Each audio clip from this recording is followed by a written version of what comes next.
Study IQ IAS, अब तैयारी हुई अफोर्डेबल। दोस्तों, क्या आपने स्पोर्ट्स में होने वाली बेटिंग के बारे में सुना है? वही बेटिंग जिसमें इन्वॉल्व दो या दो से ज्यादा पार्टीज किसी खेल में हार या जीत को प्रेडिक्ट करते हुए अपना पैसा दांव पर लगाती हैं। खेल के अंत में जिसका प्रेडिक्शन सही निकलता है वो जीत जाता है। लीगल और इलीगल दोनों तरीकों से रन होने वाली ये बेटिंग एक्टिविटीज हॉर्स रेसेस जैसे शॉर्ट ड्यूरेशन गेम से लेकर क्रिकेट जैसे लॉन्ग ड्यूरेशन गेम तक में देखने को मिलती है। ड्रीम 11 या बेट 365 ऐसी एप्स हैं जो इलीगल वे में लोगों को बेटिंग करने का प्लेटफॉर्म प्रोवाइड कराती है। लेकिन दोस्तों, बेटिंग का दायरा केवल खेलों तक ही सीमित नहीं है, बल्कि आज बेटिंग अनेक स्फीयर्स के साथ जुड़ गया है। उदाहरण के तौर पर लोग इलेक्शंस में कौन सी पार्टी कितनी सीट्स पर जीतेगी, इस पर भी बेटिंग करते हैं। ऐसा ही एक स्फीयर है शेयर मार्केट। दरअसल कुछ लोग शेयर या स्टॉक मार्केट को भी बेटिंग से जोड़कर देखते हैं। आने वाले समय में किसी शेयर का प्राइस ऊपर जाएगा या नीचे, ये प्रेडिक्ट करते हुए एक व्यक्ति अपना पैसा शेयर मार्केट में लगाता है। अगर उसका प्रेडिक्शन सही निकलता है तो वो उससे प्रॉफिट बना लेता है, और अगर उसकी कैलकुलेशन गलत हुई तो उसे नुकसान उठाना पड़ता है। पर क्या हो अगर इस बेटिंग में मैच फिक्सिंग का तड़का लगा दिया जाए, जहां आप अलग अलग तरीकों को अपनाकर मैच शुरू होने के पहले ही उसका आउटकम फिक्स कर दें। ऐसे में कंपैरेटिवली फेयर लगने वाली बेटिंग भी अपने आप में एक कॉन्स्पिरेसी या षड्यंत्र में बदल जाएगी। दोस्तों, ऐसी एक मैच फिक्सिंग हाल ही में हम सबकी आंखों के सामने हुई, जहां फिक्सिंग करने वालों ने पूरी सीनाजोरी के साथ सबको ये बताया कि वो मैच फिक्सिंग कर रहे हैं, लेकिन फिर भी हम इस फिक्सिंग को देखकर अनदेखा कर दिया। जी हाँ दोस्तों, हम बात कर रहे हैं इंडियन शेयर मार्केट में सुनामी लाने वाली हिंडनबर्ग रिसर्च की।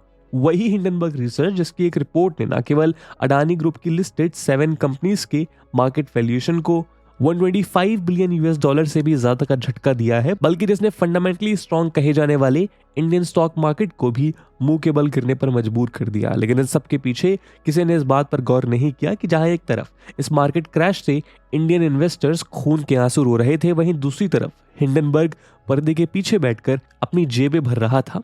अब आप पूछेंगे कि वो कैसे? तो चलिए आज के हमारे इस वीडियो डिस्कशन में हम हिंडनबर्ग रिसर्च के काम करने का तरीका और वो पैसे कैसे कमाते हैं इस पर चर्चा करेंगे, या फिर दूसरी भाषा में कहें तो हिंडनबर्ग का वो चेहरा जो अभी तक सबसे छिपा हुआ है वो आपके सामने लाने की कोशिश करेंगे। लेकिन आगे बढ़ने से पहले मैं आपको बता दूं कि इस वीडियो की importance UPSC mains GS paper 3 के इंडियन इकोनॉमी और पेपर 4 के एथिक्स एंड कॉर्पोरेट गवर्नेंस से रिलेटेड सेक्शन के लिहाज से काफी इंपॉर्टेंट है। इसके बारे में हम वीडियो के अंत में और भी बात करेंगे, पर फिलहाल के लिए अपने डिस्कशन को हम आगे बढ़ाते हैं। दोस्तों, प्रीलिम्स को यूपीएससी की परीक्षा का आयरन गेट माना जाता है, क्योंकि 10 लाख बच्चों में से प्रीलिम्स में मात्र 10,000 बच्चे मेंस लिखने के लिए सिलेक्ट होते हैं, जो इस एग्जाम के सिलेक्शन रेट को 1% से भी कम कर देता है।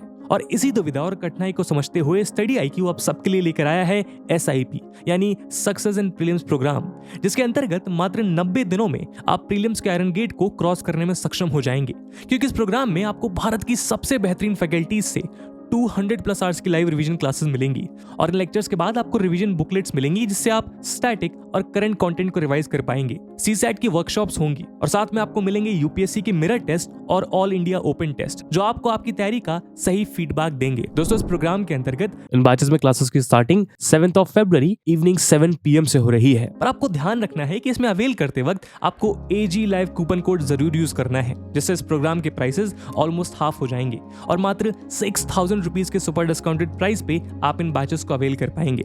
इन बैचेस से रिलेटेड सभी इंपॉर्टेंट लिंक्स आपको पिन्ड कमेंट और डिस्क्रिप्शन में मिल जाएंगी। बाकी सभी अपडेट्स के लिए आप मुझे मेरे सोशल मीडिया हैंडल्स पे फॉलो कर सकते हैं। दोस्तों, 27 जनवरी को अडानी एंटरप्राइजेस अपने इन्वेस्टर्स के लिए 20,000 करोड़ रुपीस के शेयर्स का ऑफर रिलीज करने को तैयार थी। State control life insurer LIC Adani enterprises limited की न्यू FPO यानी फॉलो ऑन पब्लिक ऑफरिंग में भी एंकर इन्वेस्टर थे, और प्रोस्पेक्टिव इन्वेस्टर्स के साथ साथ सारा शेयर मार्केट अडानी ग्रुप के इस FPO का दिल थाम कर वेट कर रहा था। ऐसा इसलिए था क्योंकि बीते सालों में अडानी ग्रुप की ग्रोथ को देखते हुए सभी ये मानकर बैठे थे कि अडानी एंटरप्राइजेस का ये FPO इन्वेस्टमेंट प्रॉफिट्स का एक श्योर शॉर्ट फॉर्मूला बनने वाला है। दोस्तों हम आपकी जानकारी के लिए बता दें कि एफपीओ या फॉलो ऑन पब्लिक ऑफर उस प्रोसेस को कहते हैं जिसके माध्यम से स्टॉक एक्सचेंज में already listed company existing share holder या न्यू इन्वेस्टर्स के लिए अपनी कंपनी के न्यू शेयर्स इशू करती है। लेकिन इस कहानी में उस वक्त नाटकीय मोड़ आ गया जब 24 और 25 जनवरी के दौरान यूएसए की फॉरेंसिक फाइनेंशियल रिसर्च में स्पेशलाइज एक कंपनी हिंडनबर्ग रिसर्च ने एक रिपोर्ट रिलीज करके सभी जगह तहलका मचा दिया। हिंडनबर्ग रिसर्च की इस रिपोर्ट के नाम था Adani group, how the world's third richest man is pulling the largest con in the corporate history. इस रिपोर्ट के पब्लिश होने के साथ ही इंडियन स्टॉक मार्केट में अडानी ग्रुप के शेयर्स तिनके की तरह बिखर गए। नतीजा ये हुआ कि देखते ही देखते न केवल Gautam Adani 10th richest individuals की लिस्ट से बाहर हो गए, बल्कि बीते एक हफ्ते में अडानी ग्रुप की टोटल मार्केट वैल्यू से 125 billion US dollars wipe out हो गए। साथ ही इंडियन स्टॉक मार्केट और खासतौर पर भारत के फाइनेंशियल पिलर्स माने जाने वाले एलआईसी और एसबीआई जैसे ऑर्गेनाइजेशंस के शेयर्स भी लगातार नीचे गिरने लगे। नतीजा ये हुआ कि 2 फरवरी तक अडानी ग्रुप के स्टॉक्स में इन्वेस्ट करने वालों ने कुल मिलाकर 10 लाख करोड़ रुपए से ज्यादा खो दिए। इस सबके बीच हिंडनबर्ग रिसर्च का कहना था कि उन्होंने ये रिपोर्ट 2 साल के रिसर्च और डिटेल्ड एनालिसिस के बाद जारी की है। 100 पेज से ज्यादा की इस रिपोर्ट में हिंडनबर्ग रिसर्च ने अडानी ग्रुप पर कुछ सीरियस एलिगेशंस लगाए हैं, जिनका कंक्लूजन ये था कि अडानी ग्रुप ने स्टॉक मैनिपुलेटर और स्टॉक ओवर प्राइसिंग के जरिए अपना मैसिव एम्पायर खड़ा किया। ऐसे में अडानी ग्रुप के इस सो कॉल्ड स्कैम से रिलेटेड इस रिपोर्ट के सामने आते ही मार्केट का ये रिएक्शन लाजमी था। लेकिन क्या आप जानते हैं कि इस रिपोर्ट से हिंडनबर्ग का क्या फायदा हुआ? तो देखिए, इस रिपोर्ट को पब्लिश करने वाली हिंडनबर्ग रिसर्च सिर्फ एक फाइनेंशियल रिसर्च या एनालिस्ट फर्म नहीं है, बल्कि इसका असली काम कुछ और है। इसको हम अगले सेक्शन में समझते हैं। दोस्तों, हिंडनबर्ग रिसर्च एक एक्टिविस्ट शॉर्ट सेलर है। एक्टिविस्ट शॉर्ट सेलर टर्म को समझने के लिए आपको पहले स्टॉक शॉर्टिंग या शॉर्ट सेलिंग को समझना होगा। दरअसल शेयर मार्केट में हम किसी भी स्टॉक में अपना इन्वेस्टमेंट इसलिए करते हैं क्योंकि हमें भरोसा है कि जैसे जैसे हमारी कंपनी ग्रो करेगी वैसे वैसे हमारे स्टॉक की वैल्यू भी बढ़ती रहेगी, जिससे हम अपने इन्वेस्टमेंट पर प्रॉफिट अर्न कर पाएंगे। शेयर मार्केट की टर्म में इसको लॉन्ग पोजीशन कहते हैं, यानी हम प्रॉफिट अर्न करने के लिए ये एंटिसिपेट कर रहे हैं कि लॉन्ग टर्म में मार्केट अच्छा परफॉर्म करेगा। लेकिन इसके उलट शॉर्टिंग या शॉर्ट सेलिंग एक तरह की इन्वेस्टमेंट मार्केट प्रैक्टिस है जिसमें इन्वेस्टर्स मार्केट के गिरने या स्टॉक प्राइस के नीचे जाने को प्रेडिक्ट करके पैसे कमाते हैं। हालांकि शॉर्ट सेलिंग के बहुत सारे तरीके हैं, लेकिन हम इसे एक सिंपल एग्जांपल की मदद से समझ सकते हैं। मान लीजिए आप एक स्टॉक मार्केट इन्वेस्टर हैं और आपने अपने स्टॉक ब्रोकर से 10 शेयर्स बोरो किए जिनकी उस समय टोटल मार्केट वैल्यू 5000 रुपीज थी। अब अगर आपको लगता है कि जो स्टॉक्स आपके पास है उनकी प्राइस जल्द ही गिरने वाली है, तो आप अपने बोरो किए हुए 10 शेयर्स को जल्द से जल्द मार्केट में बेच देंगे ताकि उन 10 शेयर की करंट प्राइस को रिसीव कर बिना किसी नुकसान के शेयर बेच दिए जाए। मान लीजिए कि आपकी प्रेडिक्शन ठीक रही और 5000 के शेयर अब 3000 के हो गए, यानी अब फिर से वो 10 शेयर्स गिरी हुई कीमत पर खरीद सकते हैं और इन्हीं कीमत पर खरीद के उस स्टॉक ब्रोकर को वापस कर सकते हैं जिससे इनिशियली आपने 10 स्टॉक्स बोरो किए थे। यानी बिना किसी दिक्कत के आपने सिर्फ अपने करेक्ट प्रेडिक्शन से मार्केट के डाउनफॉल में भी 2000 रुपए का प्रॉफिट बना लिया। हालांकि आपको ये बात सुनने में थोड़ी अटपटी लग रही होगी कि आखिर मार्केट फॉल से कोई कैसे पैसे कमा सकता है, लेकिन दोस्तों ये एक स्टैंडर्ड मार्केट प्रैक्टिस है जो पूरी तरह से लीगल फ्रेमवर्क और स्ट्रिक्टेड रेगुलेशंस के अंडर आती है। एक रिपोर्ट के मुताबिक इसी तरह मार्केट में टेस्ला के डाउनफॉल को प्रेडिक्ट करके शॉर्ट सेलर्स ने 2022 में लगभग $15 बिलियन कमाए थे। दोस्तों, stock investing is all about clash of the thesis. ऐसे थीसिस जो फंडामेंटल और टेक्निकल रिसर्च के कॉम्बिनेशन से किए गए राइट प्रेडिक्शंस पर बेस्ड होते हैं। यानी अगर किसी ने मार्केट के ऊपर जाने को सही एंटिसिपेट किया तो लॉन्ग पोजीशन में वो प्रॉफिट कमाएगा, वहीं जिन्होंने मार्केट के नीचे जाने को सही समय पर प्रेडिक्ट कर दिया वो मार्केट गिरने पर भी पैसा कमा लेते हैं। यही कारण है कि स्टॉक मार्केट्स या उस पर लिस्टेड कंपनी से रिलेटेड ऐसी रिसर्चेस कभी कभी बेहद डीप भी जा सकती हैं। जैसा कि हिंडनबर्ग ने खुद बताया कि वो अडानी और इंडियन मार्केट रिसर्च को बीते 2 साल से एनालाइज कर रहे थे। उनके अनुसार यही कारण है कि वो अडानी ग्रुप के स्टॉक्स के फॉल को प्रेडिक्ट कर पाए। लेकिन यहीं से शॉर्ट सेलर और हिंडनबर्ग की स्टॉक मार्केट मैच फिक्सिंग की कहानी शुरू होती है।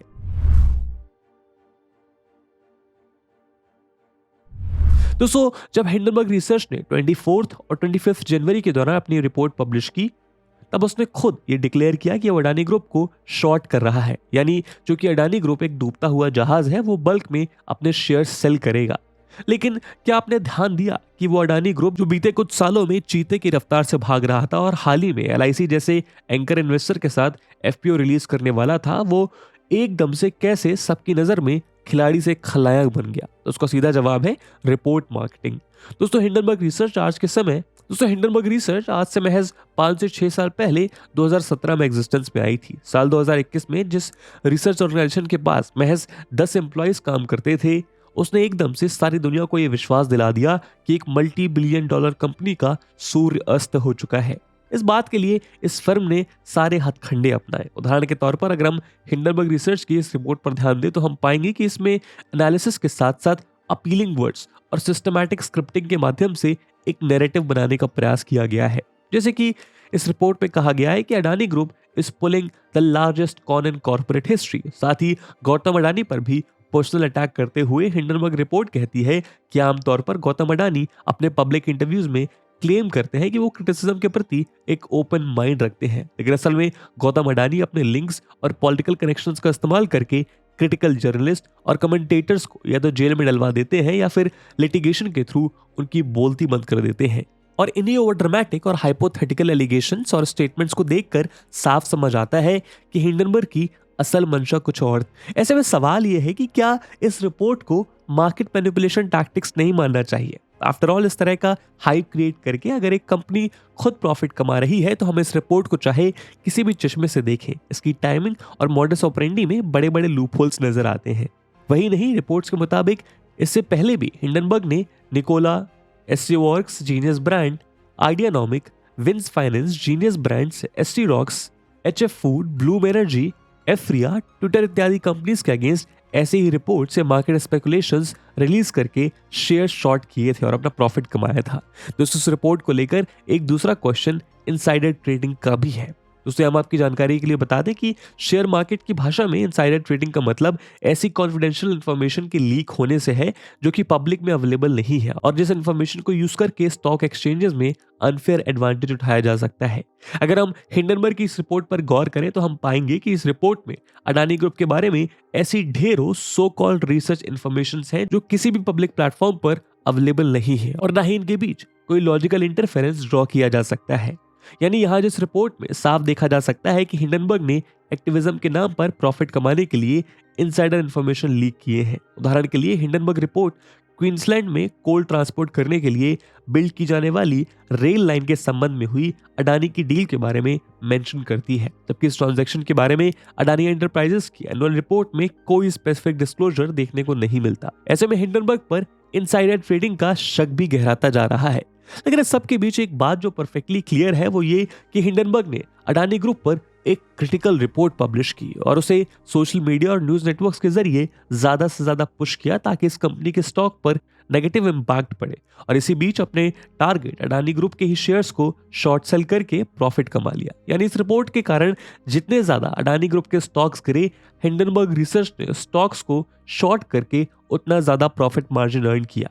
वहीं एक चौंकाने वाली बात यह भी है कि संडे गार्जियन लाइव की एक न्यूज रिपोर्ट के मुताबिक और एक्टिविज्म की मशाल लिए आगे बढ़ते हिंडनबर्ग रिसर्च की वेबसाइट पर उसके अपने इन्वेस्टर्स का कोई मेंशन नहीं है। वहीं जब गार्जियन लाइव के रिपोर्टर्स ने हिंडनबर्ग रिसर्च को उसके इन्वेस्टर्स और अडानी ग्रुप के अगेंस्ट हुए इस फॉरेंसिक फाइनेंशियल रिसर्च से संबंधित सवाल पूछने के लिए सीख किया तो हिंडनबर्ग रिसर्च ने कोई भी ऑफिशियल रिस्पांस देने से मना कर दिया। ऐसे में यह बात दिलचस्प है कि जहां एक और हिंडनबर्ग अडानी ग्रुप को अपनी रिपोर्ट में उसके सीक्रेटिव इन्वेस्टर्स से रिलेटेड क्वेश्चन पूछ रहा है, वहीं दूसरी ओर वो खुद अपने इन्वेस्टर्स के बारे में डिस्क्लोज नहीं कर रहा। साथ ही अडानी ग्रुप के होने वाले एफपीओ की ठीक पहले रिलीज हुई ये रिपोर्ट कुछ अनसुलझे सवाल जरूर खड़े कर देती है।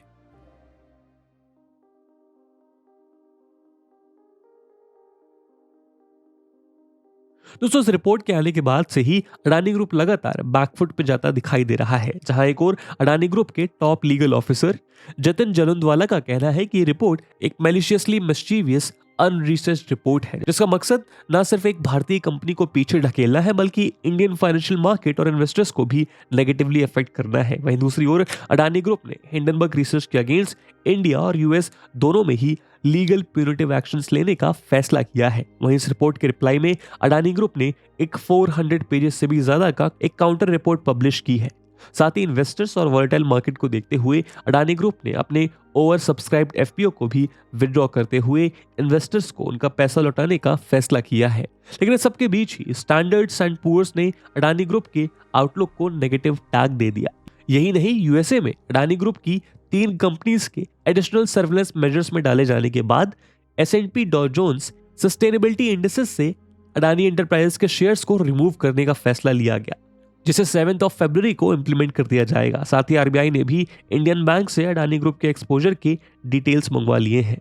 अडानी ग्रुप के अगेंस्ट भारत की सिक्योरिटीज मार्केट वॉचडॉग सेबी के इन्वेस्टिगेशन की मांग जोर पकड़ रही है। तो जाहिर है कि जल्द ही सारे घटनाक्रम के पीछे का सच सामने आ ही जाएगा। लेकिन इस सब के बीच भी जो वापस नहीं आएगा वो है इंडियन स्टॉक मार्केट के इन्वेस्टर्स का पैसा और इंडियन फाइनेंशियल सिस्टम की स्टेबिलिटी।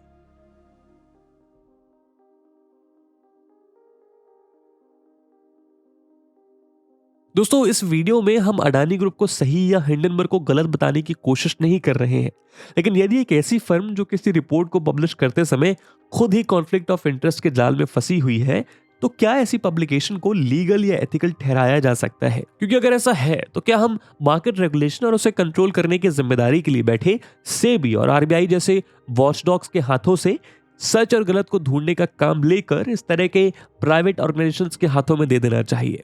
दोस्तों, इस मुद्दे पे आपका क्या ओपिनियन है? कमेंट सेक्शन में जरूर साझा करिएगा। और जैसा हमने वीडियो के पहले भाग में बताया कि इस वीडियो की इंपॉर्टेंस यूपीएससी मेंस के लिहाज से काफी ज्यादा है, और उसी इंपॉर्टेंस को देखते हुए एक सवाल हम आपके लिए छोड़कर जा रहे हैं जिसको आपको कमेंट सेक्शन में आंसर करना है। The question is, explain the concept of conflict of interest in public institutions. How does conflict of interest breed corruption? Illustrate. And with this question, my friends, that's it for the video. I hope आपको video पसंद आई होगी, और अगर पसंद आई है तो अपने दोस्तों के साथ साझा करना मत भूलिएगा। मिलते हैं अगली वीडियो में, तब तक के लिए जय हिंद, जय भारत। स्टडी IQ IAS, अब तैयारी हुई अफोर्डेबल।